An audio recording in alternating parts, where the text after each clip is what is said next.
L'arrêt est interdit sur un pont. Oui, réponse A. Non, réponse B. En cas de panne, je me place à droite. Oui, réponse C. Non, réponse D.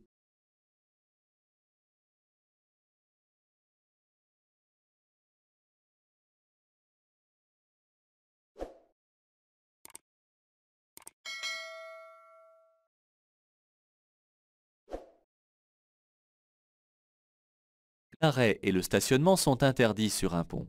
Cependant, tomber en panne est totalement indépendant de la volonté du conducteur. Si cela m'arrive ici, je me range à droite pour dégager les voies de circulation.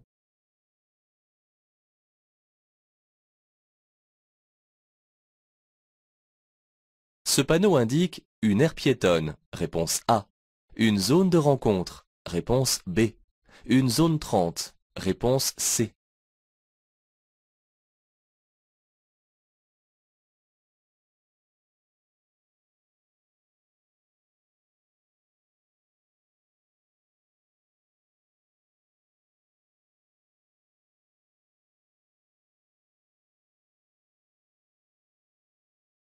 Cette signalisation se différencie des aires piétonnes et des zones 30. Dans les aires piétonnes, seuls les piétons et les cyclistes sont autorisés, ainsi que les véhicules liés à la desserte locale.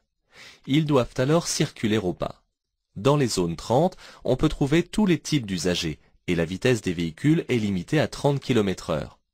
Dans les zones de rencontre, tous les usagers sont autorisés, mais les piétons sont prioritaires, et la vitesse des véhicules est limitée à 20 km/h.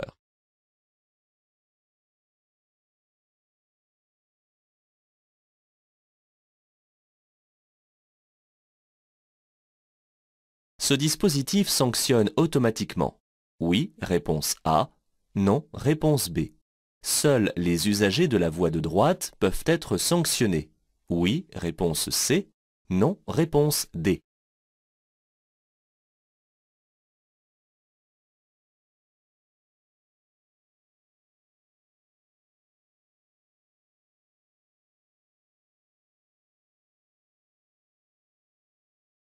Ce dispositif appartient au contrôle sanction automatisé, c'est-à-dire qu'il peut enregistrer une vitesse excessive et de façon totalement automatique, sans intervention humaine, déclencher un courrier avertissant le conducteur en excès de vitesse de la sanction qui lui sera appliquée en termes d'amende et de retrait de points. Attention, ce dispositif ne concerne pas seulement les usagers de la voie réservée aux véhicules lents. Toutes les voies sont couvertes par ce radar automatique. Certains radars peuvent également distinguer la vitesse en fonction des types d'usagers. Véhicules automobiles ou poids lourds dont la limite de vitesse n'est pas identique.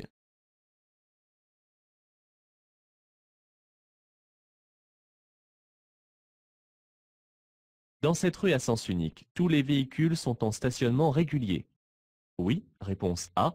Non, réponse B. Ils devraient avoir les feux de position allumés. Oui, réponse C. Non, réponse D.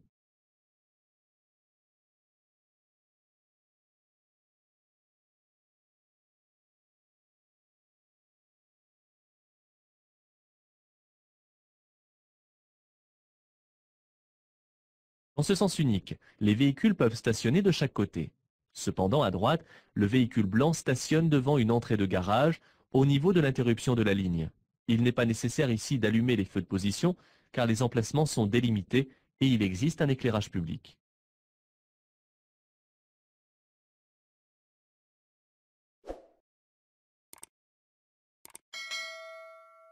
L'usager semble s'arrêter. J'utilise l'avertisseur sonore. Oui, réponse A. Non, réponse B.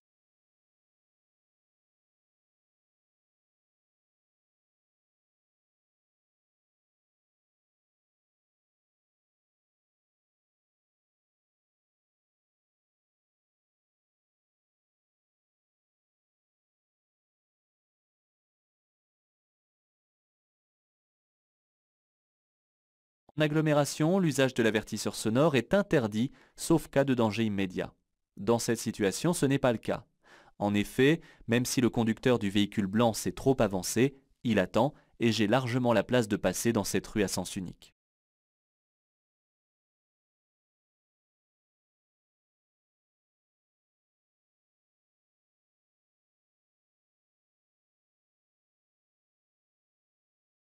Ce panneau annonce un parc ou jardin. Réponse A. Un musée. Réponse B. Un monument historique. Réponse C.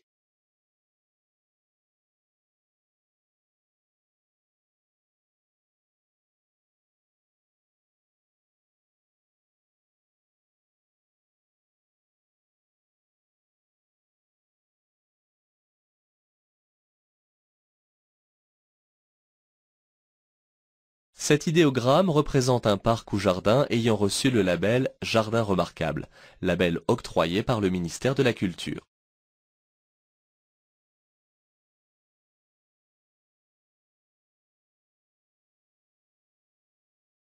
Désormais, je devrais céder le passage aux usagers venant de droite et de gauche. Oui, réponse A. Non, réponse B.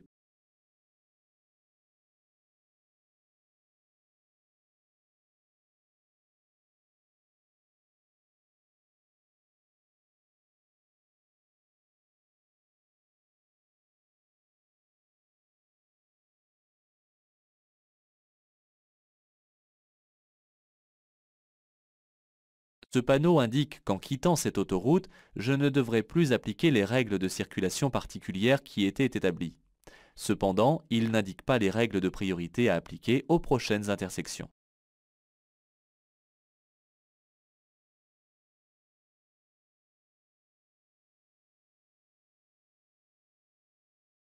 Je peux dépasser. Oui, réponse A. Non, réponse B.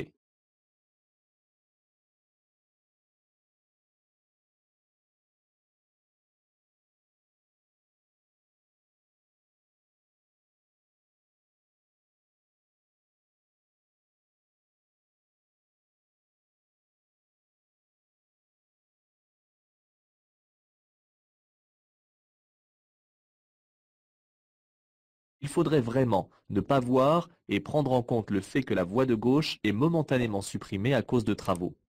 La voie de droite est une voie d'insertion. Il n'y a aucune possibilité de dépassement.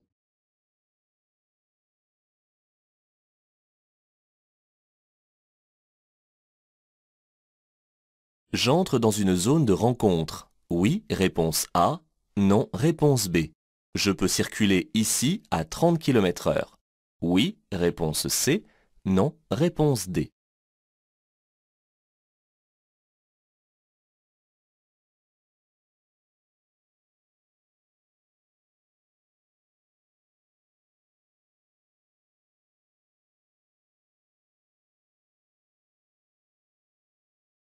'Cette signalisation m'avertit de l'entrée dans une zone de rencontre, c'est-à-dire une zone où je peux rencontrer tout type d'usagers et où les piétons sont autorisés à circuler sur la chaussée sans y stationner. Les piétons bénéficient de la priorité sur les véhicules. La vitesse, à l'intérieur d'une zone de rencontre, est limitée à 20 km/h.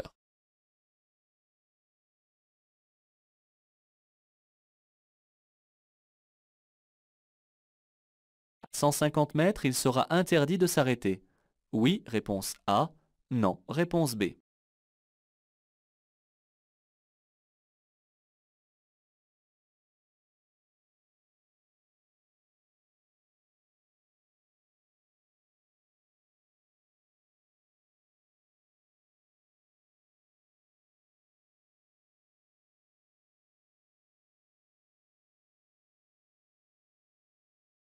Ce panneau n'interdit pas à lui seul l'arrêt ou le stationnement, mais il est souvent déconseillé de le faire à cause du risque de chute de pierre. Lorsque le risque est élevé, on trouve alors le panneau d'interdiction d'arrêt et de stationnement.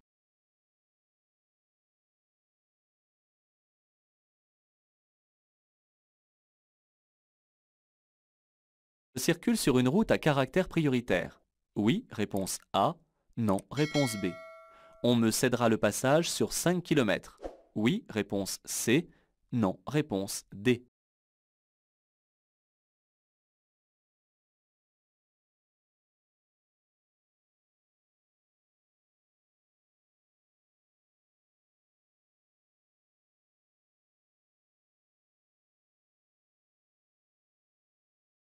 Ce panneau indique que les usagers débouchant sur ma route devront me céder le passage à toutes les intersections sur une distance de 5 km. Ce n'est pourtant pas une route à caractère prioritaire dont le panneau est différent.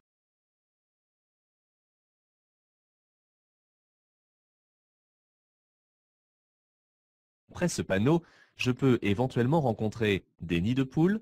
Oui, réponse A. Non, réponse B. Une sortie d'usine. Oui, réponse C. Non, réponse D.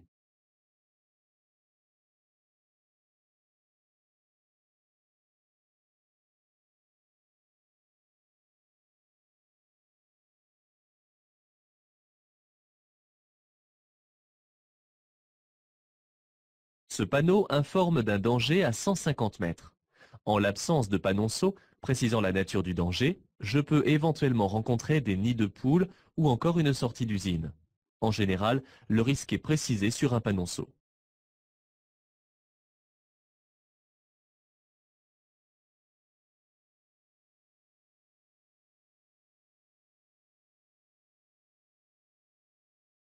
Je peux être concerné par ce panneau. Oui, réponse A. Non, réponse B. L'interdiction commence à 2,50 m. Oui, réponse C. Non, réponse D.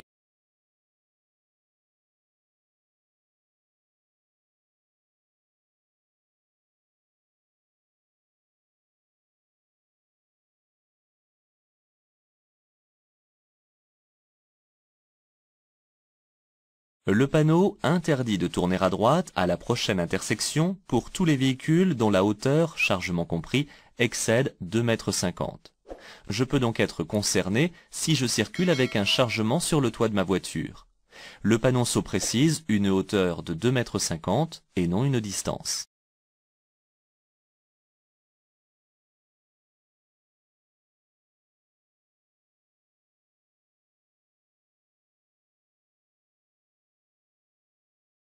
Le conducteur est responsable des enfants qu'il transporte jusqu'à l'âge de 10 ans. Réponse A. 13 ans. Réponse B. 16 ans. Réponse C. 18 ans. Réponse D.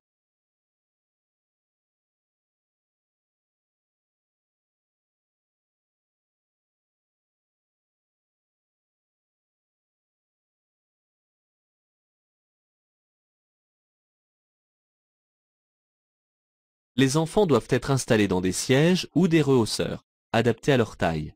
S'ils ont moins de 10 ans, ils sont transportés à l'arrière. À 16 ans, ils peuvent commencer à apprendre à conduire dans le cadre de l'AAC.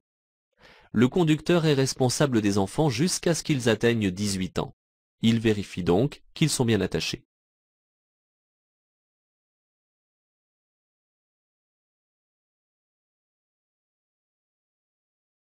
La chaussée n'est pas assez large pour permettre un croisement en toute sécurité. Je dois m'arrêter pour laisser passer le poids lourd. Réponse A. Le poids lourd doit s'arrêter pour me laisser passer. Réponse B.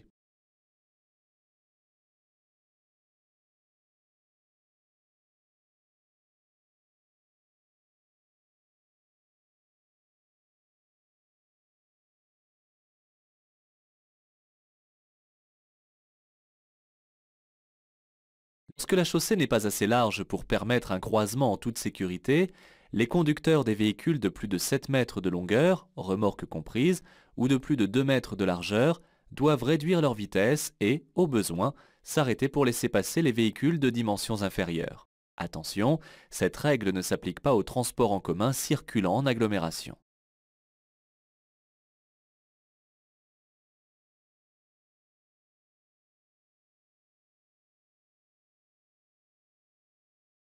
Je me suis trompé de sortie. Je peux me replacer sur l'autoroute.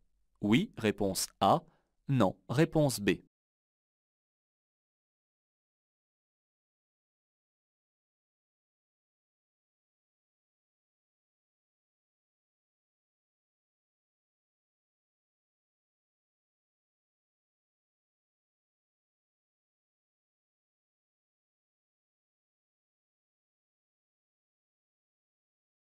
Placé où je suis, il est maintenant trop tard pour me replacer à gauche.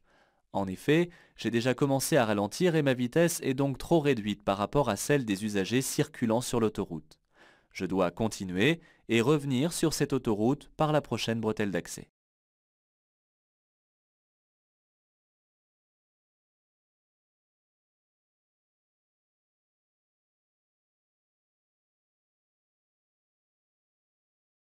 Les feux de cet usager sont mal réglés. Oui, réponse A. Non, réponse B.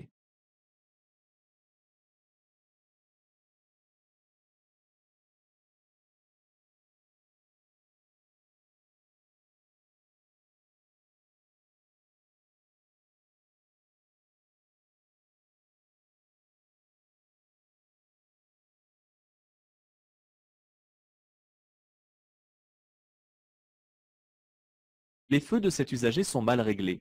En effet, l'un des deux éblouit fortement.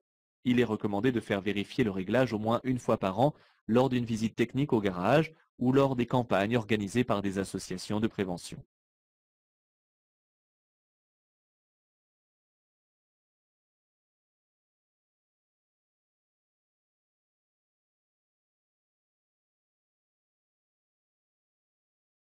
Stationner sur l'accotement juste à droite peut être considéré comme dangereux.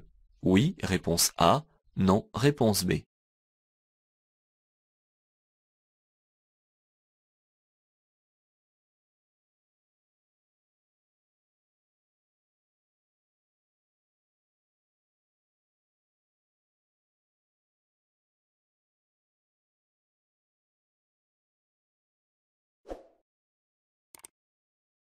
L'arrêt et le stationnement sont interdits à proximité des intersections si l'on masque la visibilité dans celles-ci, ce qui est bien souvent le cas. En effet, je peux représenter un danger pour les autres usagers. Je risque alors un retrait de 3 points sur mon permis de conduire.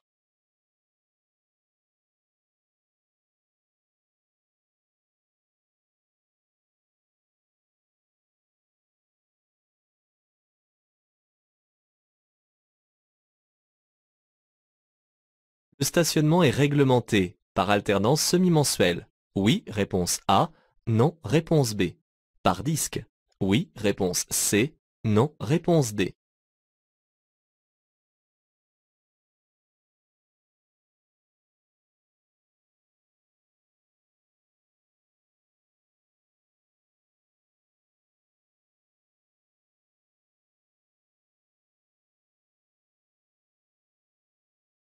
Ce panneau indique une entrée de zone à stationnement réglementé. Les chiffres des quinzaines précisent que le stationnement est alterné, avec un changement de côté la veille de chaque quinzaine entre 20h30 et 21h. Le symbole du disque limite la durée, en général à 1h30, selon l'indication d'heure de début de stationnement.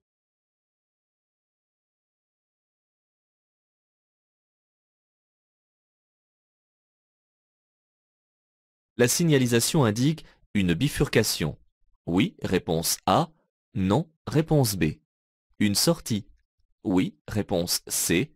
Non, réponse D.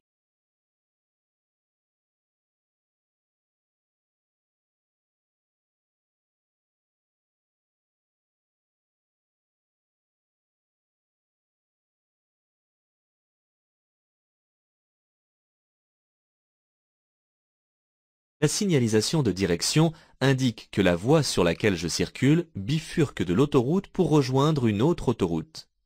L'autoroute se sépare ici même en deux directions. La signalisation indique aussi une proche sortie.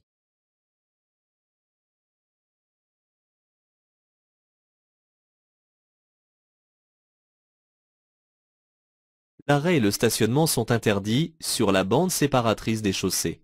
Oui, réponse A. Non, réponse B. Sur les accotements. Oui, réponse C. Non, réponse D.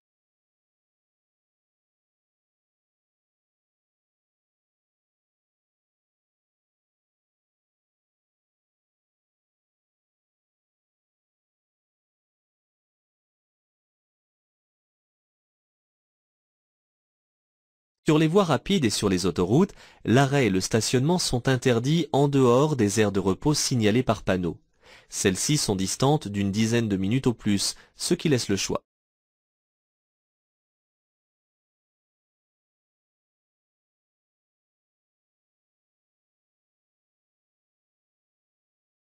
Cette signalisation annonce une déviation de la circulation, Réponse A. Un emplacement d'arrêt d'urgence? Réponse B. Un créneau de dépassement? Réponse C.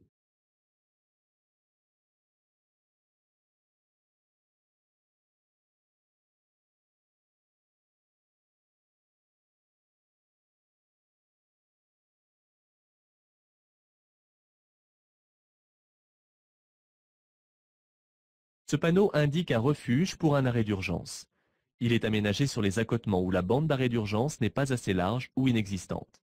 L'arrêt y est interdit en dehors des cas d'urgence.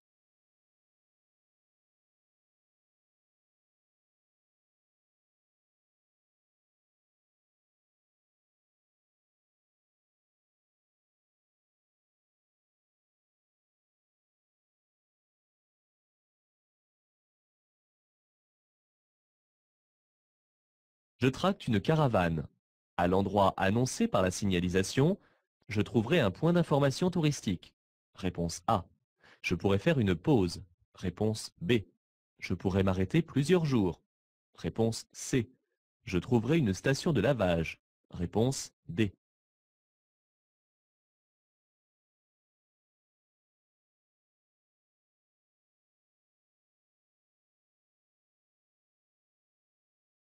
Ces panneaux signifient, dans l'ordre, point d'information relatif aux services ou activités touristiques, terrain de camping pour tentes et caravanes, présence d'une piscine. Dans cet endroit prévu pour accueillir des activités de plein air et sportives, je pourrais bien entendu y faire une pause pour me détendre et me reposer avant de reprendre la route.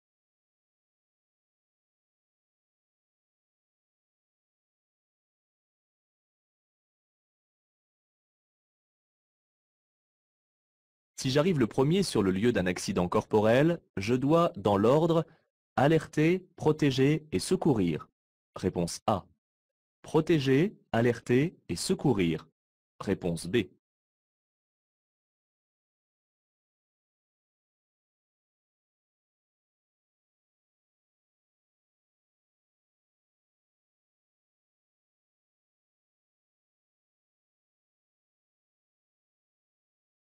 Si j'arrive sur les lieux d'un accident et que les secours sont déjà présents, je continue mon chemin afin de ne pas gêner. En revanche, si j'arrive le premier, je dois, dans l'ordre, protéger les lieux afin de ne pas provoquer de nouvel accident. Ensuite, je dois alerter les secours à l'aide du portable en composant le 112 ou à l'aide d'une cabine téléphonique en composant le 15, le 17 ou le 18. Tous ces numéros sont gratuits. Enfin, je dois secourir les blessés si j'en ai les compétences.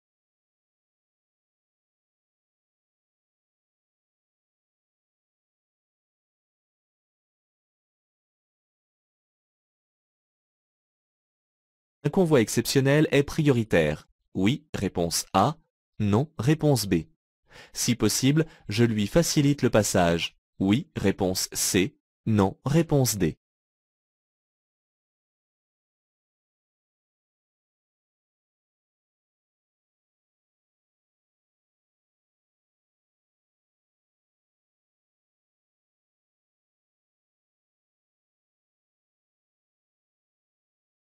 Les gyrophares d'un convoi exceptionnel sont jaunes, ce qui signifie qu'ils ne bénéficient d'aucune priorité de passage.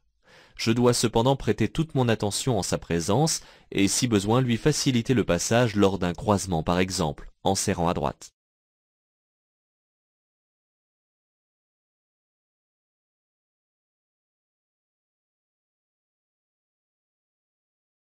Je klaxonne le piéton. Oui, réponse A. Non, réponse B.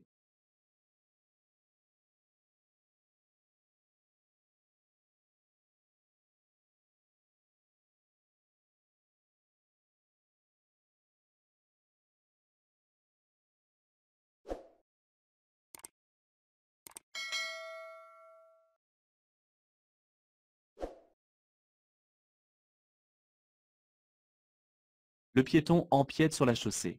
Toutefois, vu l'état des abords, je ne peux lui en vouloir. Afin d'éviter de se gêner mutuellement, je peux ici m'écarter tout en gardant une allure proche du pas d'un homme.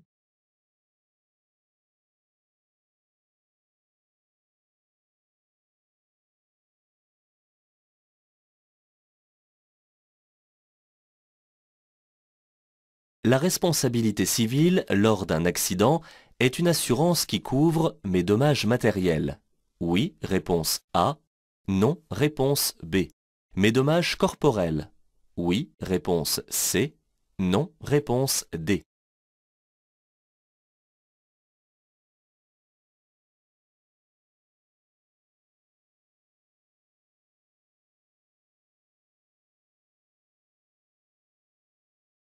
La responsabilité civile est la seule assurance obligatoire. Elle doit couvrir tous les dégâts causés à autrui, qu'ils soient matériels ou corporels. En revanche, mes propres dégâts doivent être couverts par une assurance optionnelle de type individuel conducteur pour mes dégâts corporels et de type dommage pour mes dégâts matériels.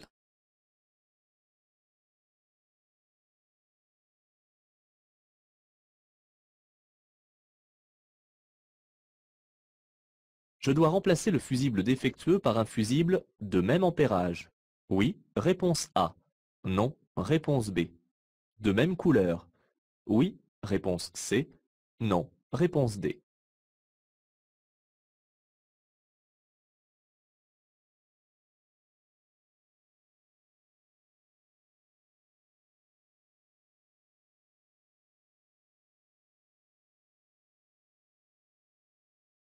Chaque appareil électrique est protégé par un fusible.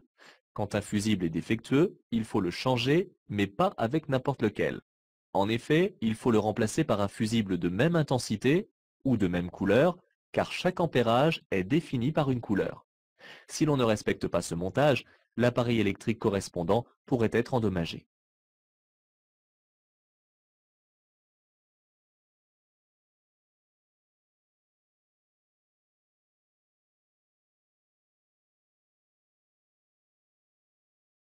Le panneau barré d'un trait noir indique une fin de route prioritaire. Réponse A. Une obligation de céder le passage à droite à la prochaine intersection. Réponse B.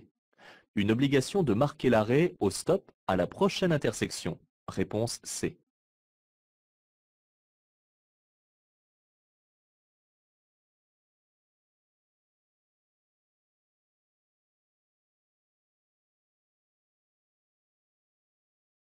Jusqu'à présent, j'avais la priorité de passage à toutes les intersections, mais désormais, le panneau barré d'un trait noir annonce que je quitte la route à caractère prioritaire.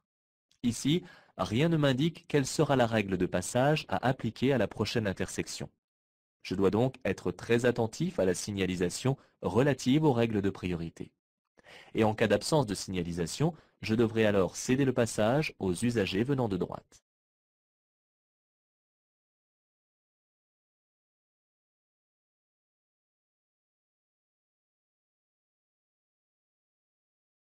Je pourrais m'arrêter le long du trottoir. Oui, réponse A. Non, réponse B.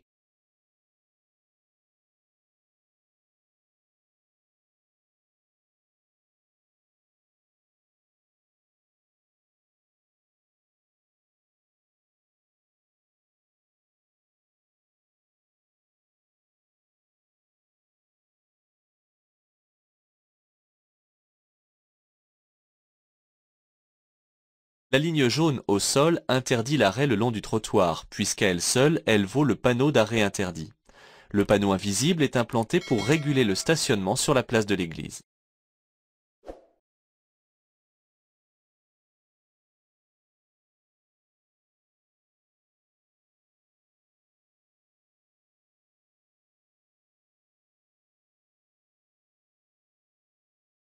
Je dois régulièrement vérifier la propreté et l'éclairage de la plaque d'immatriculation. Oui, réponse A. Non, réponse B.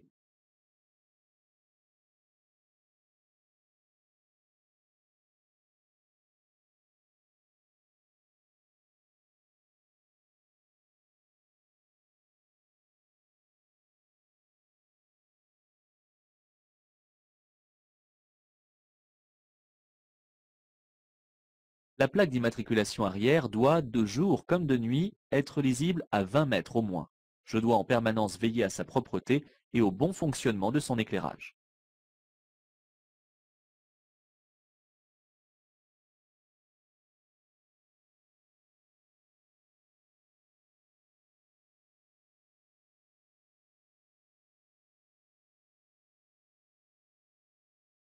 Mon véhicule est à peine plus large que celui d'en face. Le conducteur doit se ranger et s'arrêter pour me laisser passer. Oui, réponse A. Non, réponse B.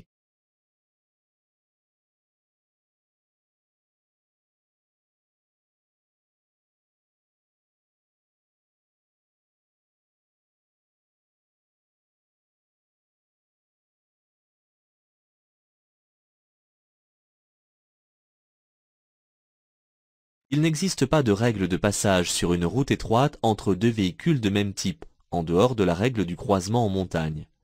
Chacun doit ici ralentir et serrer au mieux à droite.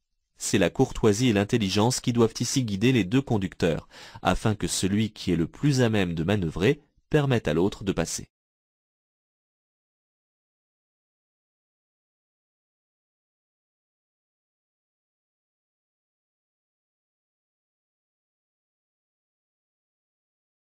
Dans cette situation, je m'arrête, réponse A. Je ralentis, réponse B. J'accélère, réponse C.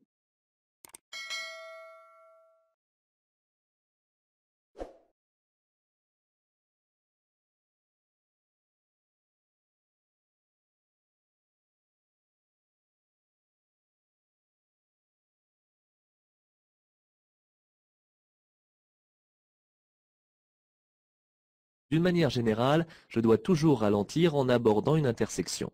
De plus, ici, je ne sais pas depuis combien de temps ce feu est vert. Il pourrait soudainement passer à l'orange et je devrais alors m'arrêter. Je ne m'approche jamais d'un feu au vert en accélérant, mais plutôt en m'apprêtant à un éventuel arrêt. Arrivé à son niveau, je peux de nouveau accélérer.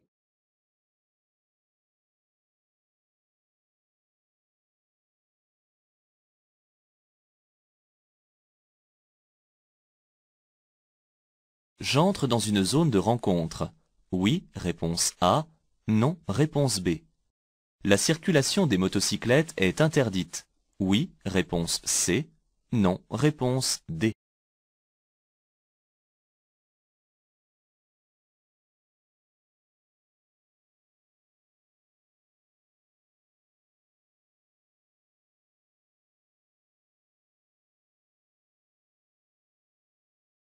Ce panneau annonce le début d'une zone de rencontre, une zone où la cohabitation des piétons, cyclistes et véhicules à moteur doit être la plus apaisée possible.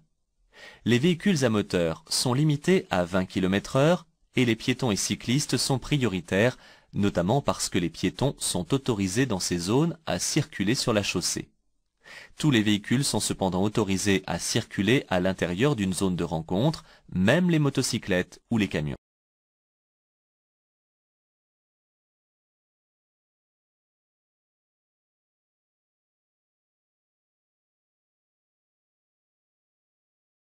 Je vais pouvoir circuler à 130 km/h. Réponse A.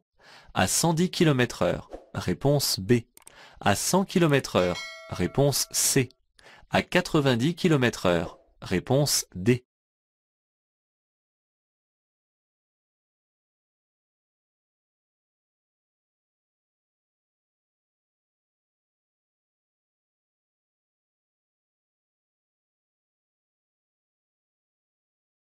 Ce panneau attire mon attention sur le changement de statut de cette route. Comme je quitte l'autoroute et que la route comporte 2 fois 2 voies séparées par un terre-plein central, ma vitesse est donc limitée à 110 km/h. Je peux circuler en dessous de cette limite, mais toutefois sans représenter une gêne pour les autres usagers.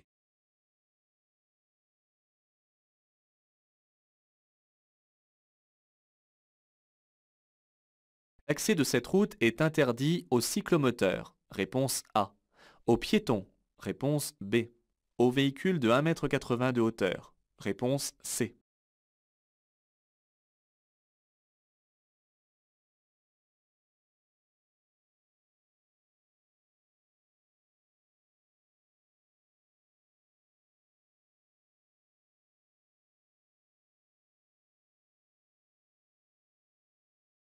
Le premier panneau interdit l'accès de cette route aux véhicules dont la hauteur, chargement compris, est supérieure à 1,80 m.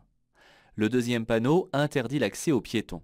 Enfin, le troisième interdit l'accès aux cyclistes. Celui qui circule à droite est en infraction.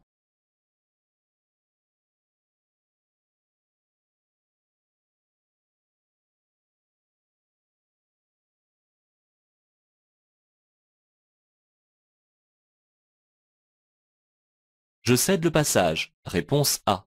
Je passe. Réponse B.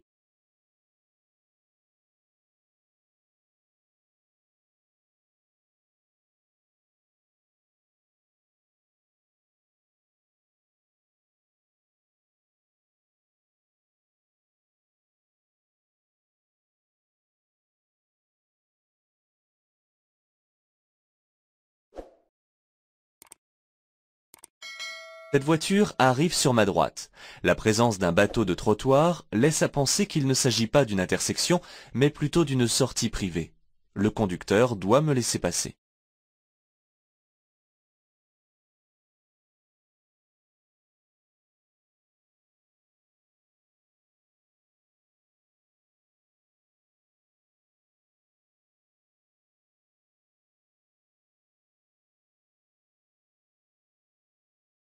Des véhicules circulent sur l'anneau. Je m'arrête avant le passage piéton. Réponse A. Au niveau de la ligne d'effet du céder le passage. Réponse B.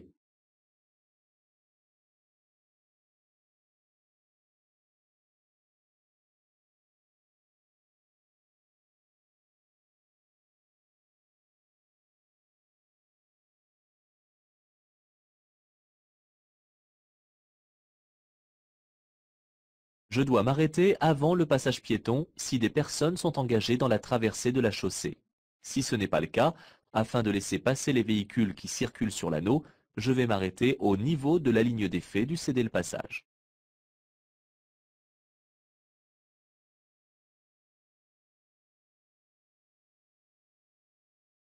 Dans cette longue descente, pour ne pas me laisser remporter par la vitesse, je peux lever le pied de l'accélérateur. Réponse A. Freiner en continu. Réponse B. Rétrograder un rapport de vitesse. Réponse C.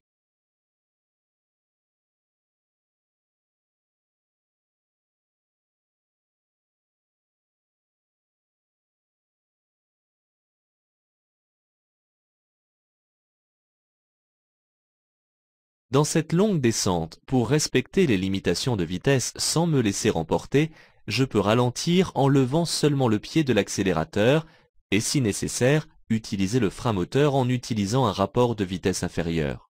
En revanche, je ne laisse pas mon pied en permanence sur le frein car les disques pourraient s'échauffer et devenir totalement inefficaces.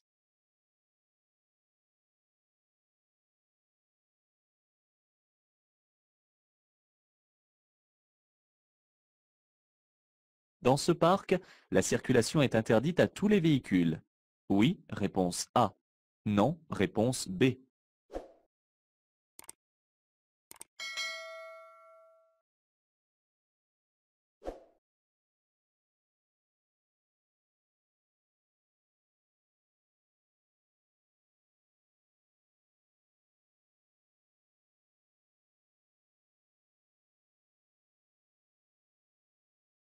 Ce panneau annonce une circulation interdite dans les deux sens de circulation. Et le panonceau, au-dessous, précise que les vélos ne sont pas concernés par cette interdiction. Une bicyclette étant un véhicule, je peux en déduire que la circulation n'est pas interdite à tous les véhicules.